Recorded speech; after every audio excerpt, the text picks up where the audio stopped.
ওই ইবাড়ির মহিলা ইবাড়ির যায়, ইবাড়ির মহিলা ইবাড়ির যায়। ঘটনা কি? কয় তারাবির নামাজ জমাত পড়তে গেছে। এই সমস্ত ব্যক্তি থেকে রসুল থেকে বেশি বুঝে। রসুলে কি বলছেন? তুমি জমাতে নামাজ পড়লে তোমার জন্য সব বেশি না গড় একা নামাজ পড়ার মধ্যে সব বেশি? রসুল বলেন মহিলা গড়ের কোনায় একা নামাজ পড়লে সেই সব, পুরুষ মসজিদের জমাতে নামাজ পড়লে যেই সব।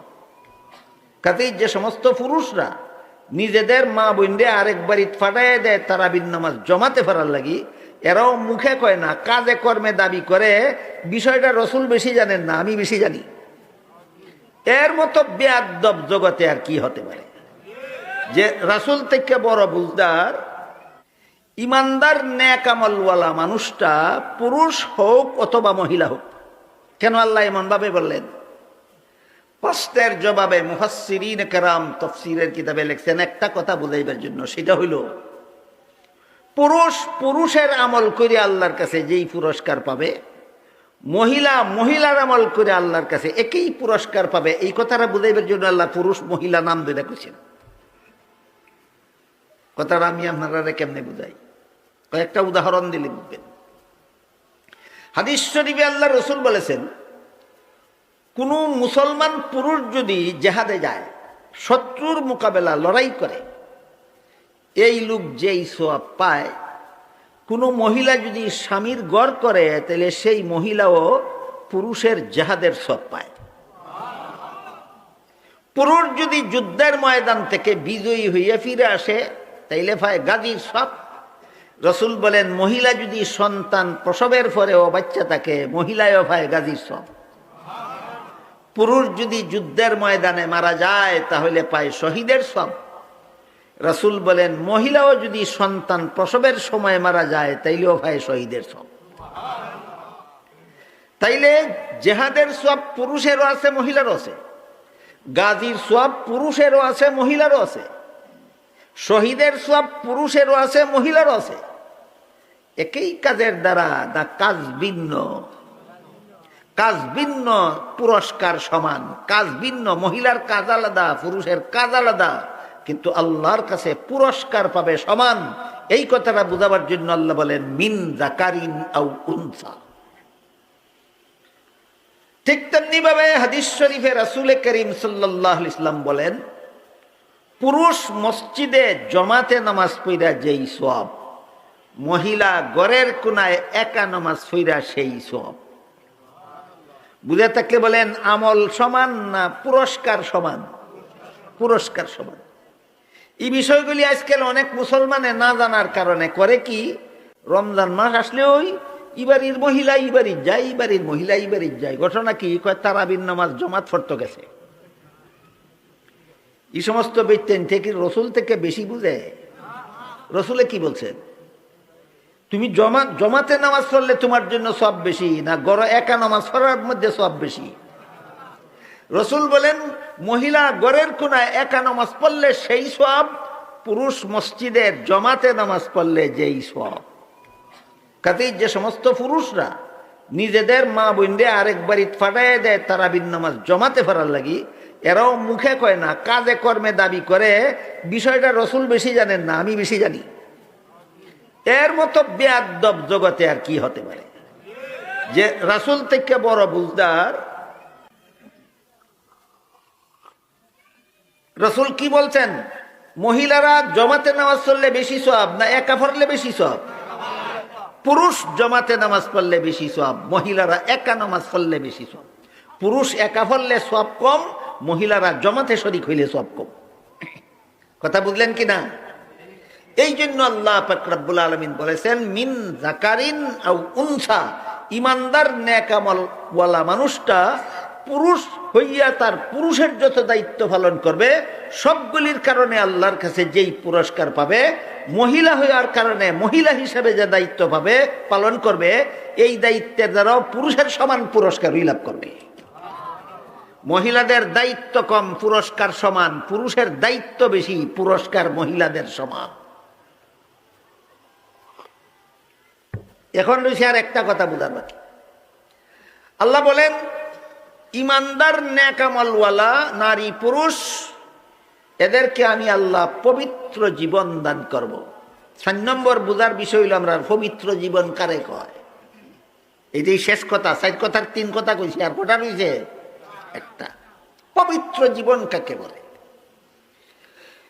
মুফাসসিরিনে কেরাম তাফসীরের কিতাবে লিখেছেন পবিত্র জীবনের ব্যাখ্যা 2টা। একটা দুনিয়াতে পবিত্র জীবন আর একটা আখিরাতে পবিত্র জীবন। বুঝা থাকলে বলেন তো পবিত্র জীবনের ব্যাখ্যা কটা? একটা দুনিয়াতে, একটা আখিরাতে। আখিরাতের পবিত্র জীবন হলো জান্নাতি জীবন। আখিরাতের পবিত্র জীবন, জান্নাতি জীবনকে আখিরাতের পবিত্র জীবন বলা হয়েছে। কারণ জান্নাতি পুরুষ মহিলার শরীরের মধ্যে অপবিত্র বলতে কোনো জিনিস থাকবে না, এমনকি দুর্গন্ধযুক্ত কোনো জিনিসও থাকবে না। জান্নাতি মানুষের মুখের থুথুর মধ্যে মেশকে আম্বরের মতো সুগন্ধ হবে। জান্নাতি মানুষের ঢেকুরের মধ্যে মেশকে আম্বরের মতো সুগন্ধ হবে। জান্নাতি মানুষের পেটের ভিতরে পায়খানার কোনো থলি থাকবে না, পেশাবের কোনো থলি থাকবে না। জান্নাতি মহিলাদের পেটের ভিতরে মাসিক রক্তের কোনো থলি থাকবে না। এটা পচা রক্ত, পচা কোনো জিনিস জান্নাত নাই। মাসিক নাই, পেশাব নাই, পায়খানা নাই, দুর্গন্ধ বলতে কিছু নাই। হাদিস শরীফে রাসূল করিম সাল্লাল্লাহু আলাইহি ওয়াসাল্লাম বলেন, জান্নাতি কোনো মহিলা যদি তার হাতের কবজি পর্যন্ত দুনিয়ার আকাশে ঝুলাইয়া দিত, হাতের ফাঞ্জাটা যদি দুনিয়ার আকাশে ঝুলাইয়া দিত, তাহলে কিয়ামত পর্যন্ত দুনিয়ার আকাশে সূর্য উদয় না হইলেও দুনিয়াতে কোনোদিন রাইত হইত না। এই জান্নাতি মহিলার হাতের পাঞ্জার আলোকে চিরকাল দুনিয়ার আকাশ ঝলমল ঝলমল ঝলমল করতে থাকে। এই মর্মে আল্লাহ কোরআনে বলেন, ওয়ালাহুম ফিহা আজওয়াজুম মুতাহহারাতুম ওয়া হুম ফিহা খালিদুন। জান্নাতে আল্লাহ পবিত্র বিবিগণ রেখেছেন মুসলমান পুরুষদের জন্য, ইমানদার নেক আমলওয়ালাদের জন্য। গেল জান্নাত। আখিরাতে পবিত্র জীবনের ব্যাখ্যা হইল জান্নাতি জীবন। পবিত্র জীবনের আর একটা ব্যাখ্যা হইল দুনিয়াতে পবিত্র জীবন। এটাই কইয়ে আজকের মতো কথা শেষ। পবিত্র জীবনের 2 ব্যাখ্যা। একটা হইল আখিরাতে পবিত্র জীবন, এর ব্যাখ্যাটা হইল জান্নাতি জীবন। পবিত্র জীবনের আরেক ব্যাখ্যা হইল দুনিয়াতে পবিত্র জীবন। যে কোনো নারী পুরুষ ইমান তার শুদ্ধ, আমল তার ভালো, তাকে আল্লাহ দুনিয়াতেও একটা পবিত্র জীবন দান করবেন। যে সমস্ত ইমানদার নেক আমলওয়ালা নারী পুরুষ, যে সমস্ত নারী পুরুষের সহি শুদ্ধ ইমান আকীদা আছে আর নেক আমলওয়ালা, এদেরকে আল্লাহ দুনিয়াতেও একটা পবিত্র জীবন দান করবেন। কেমন জীবন? দুনিয়াতে পবিত্র জীবন। দুনিয়ার পবিত্র জীবনের ব্যাখ্যা হইল, ইমান যদি ঠিক থাকে আর আমল যদি ভালো হয়, তাইলে যত বড় অভাবগ্রস্ত হোক তার অন্তরটা কোনোদিন হতাশ হবে না, মনে মনে ঘাবড়াইতো না, হায় রে আমার গেল রে। অনেক মানুষ সমাজে এরকম পদে হায় হায় করতে করতে জীবন, হায় হায় করবে না জীবনে কোনোদিন। আল্লাহ তার অন্তরটাকে এমনভাবে সান্ত্বনা দিয়ে রাখবেন, কোনো অভাবের কারণে হায় হায় করবে না, কোনো বিপদের কারণে হায় হায় করবে না, কোনো রোগের কারণে হায় হায় করবে না, বরং অভাবে পড়লেও আল্লাহ তার মনটারে সান্ত্বনা দিয়ে ভরপুর করে রাখবে। রোগে আক্রান্ত হইলেও আল্লাহ তার মনটারে সান্ত্বনা দিয়ে ভরপুর করে রাখবে। বিপদে পড়লেও মনটারে আল্লাহ সান্ত্বনা দিয়ে ভরপুর করে রাখবে। কি হইলে? ইমানদারের আমল ভালো হইলে। ইমানদারের আমল ভালো। যদি ইমানই ঠিক না থাকে, অথবা ইমান ঠিক আছে আমল ভালো না, অভাব পড়লেই হায় হায় করব, বিপদে পড়লেই হায় হায় করব, রোগে আক্রান্ত হইলেই হায় হায় করবো, মনে করো হায় হায় গেল রে আমার সব গেল। এই যে মনে মনে একটা হতাশা, হায় রে আমার গেল রে সব গেল, এটা হইল একটা খারাপ লক্ষণ। কিসের খারাপ লক্ষণ? তোমার হয়তো ইমান নষ্ট, নাইলে তোমার আমল খারাপ। যার ইমান নষ্ট অথবা আমল খারাপ, এরা ওই বিপদ পড়লে, অভাব পড়লে, রোগ পড়লে হায় হায় করে। যারা ইমান ঠিক আছে, আমল ভালো, এরা বিপদে পড়লেও হায় হায় করে না, এরা অভাবে পড়লেও হায় হায় করে না, জটিল রোগে আক্রান্ত হইলেও হায় হায় করে না। কেন হায় হায় করে না? এবার শোনেন একটা উদাহরণ। হাদিস শরীফে রাসূল করিম সাল্লাল্লাহু আলাইহি ওয়াসাল্লাম বলেন, কোন মুমিন বান্দার পায়ে যদি একটা কাটা ফুটে, কাটা ফুটা বুঝেন তো, বড়ই গাছের তলিদা যদি খালি পায়ে কেউ যায়, ঢুকার সম্ভাবনা তাকে নেই। ধরেন খালি পায়ে বড়ই গাছের তলিদা গেলেন, কাটা একটা ফুটলো, দেখি 1.5 ইঞ্চি গভীরে যাইব না হাতের নুকের পরিমাণ, নুকের পরিমাণ কাটা ফুটলো। এই কাটা ফুটার কারণে যে পরিমাণ কষ্ট হয় তার, আল্লাহ রসুল বলেন এই সামান্য কষ্টের বিনিময়েও আল্লাহ ইচ্ছা করেই তার পায়ের মধ্যে একটা কাটা একদিন ফুটতে দেন, আল্লাহ ইচ্ছা করেই তার চোখের মধ্যে একদিন একটা বালুর কণা পড়তে দেন, আল্লাহ ইচ্ছা করেই একদিন তারে রোগ দিয়া থাকেন, ইচ্ছা করেই একদিন তাকে একটা বিপদে ফেলে থাকেন, ইচ্ছা করেই আল্লাহ তাকে অভাবী বানাইয়া থাকেন। কেন?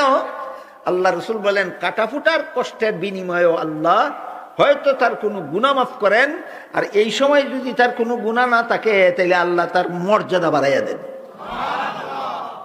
এখন যেই উম্মতের মনের মধ্যে এই কথা, এই সান্ত্বনাটা আছে যে আমার পায়ের কাটা ফুটার কারণেও আল্লাহ হয়তো গুনাহ মাফ করেন, নাইলে মর্যাদা বাড়াইয়া দেন, তাহলে বলেন তো জটিল রোগে আক্রান্ত হওয়ার কষ্ট কাটা ফুটার কষ্টের দিকে কম না অনেক বেশি? বিপদে পড়ার কষ্ট অনেক বেশি, অভাবে অনটনের জীবন কাটানির কষ্ট অনেক বেশি। কাটা ফুটার কষ্টের দ্বারাও যদি আল্লাহ আমার গুনাহ থেকে দুনিয়াতে পাক পবিত্র করে নিতে চান, পরকালে আমার মর্যাদা বাড়াইয়ে দিতে চান, তাই দুনিয়াতে মুমিন বান্দার যত রকমের বিপদ আপদ আসুক, যত রকমের অভাব অনটন আসুক, যত রকমের জটিল রোগে আক্রান্ত হোক, এর বিনিময়ে আল্লাহ চান যে তোমার গুনাহ খাতা সব দুনিয়াতে সাফ হইয়া যাও, আখিরাতে যেন তোমার কোনো গুনার কারণে আর শাস্তি ভোগ করতে না হয়। এই ইয়াকিন যে মুসলমানের অন্তরে থাকে, এই মুসলমান অভাবী হইলে হায় হায় করবনি, এই মুসলমান বিপদে পড়লে হায় হায় করবনি, এই মুসলমান অভাবগ্রস্ত হইলে রোগে আক্রান্ত হইলে হায় হায় করবে না। এইটা হইল দুনিয়াতে আল্লাহ তার অন্তরটাকে সান্ত্বনা দিয়া ভরপুর করে রাখে। শর্ত হইল ইমান শুদ্ধ থাকতে হবে, আমল ভালো থাকতে হবে। শর্ত কি? ইমান শুদ্ধ, আমল ভালো। এই জন্য আল্লাহ বলেন মান আমিলা সালিহাম মিন যাকারিন আও উনসা ওয়া হুয়া মুমিন ফালানুহয়িয়ান্নাহু হায়াতান তাইয়্যিবাতান ওয়া লানাজজিয়ান্নাহুম আজরাহুম বিআহসানি মা কানু ইয়ামালুন।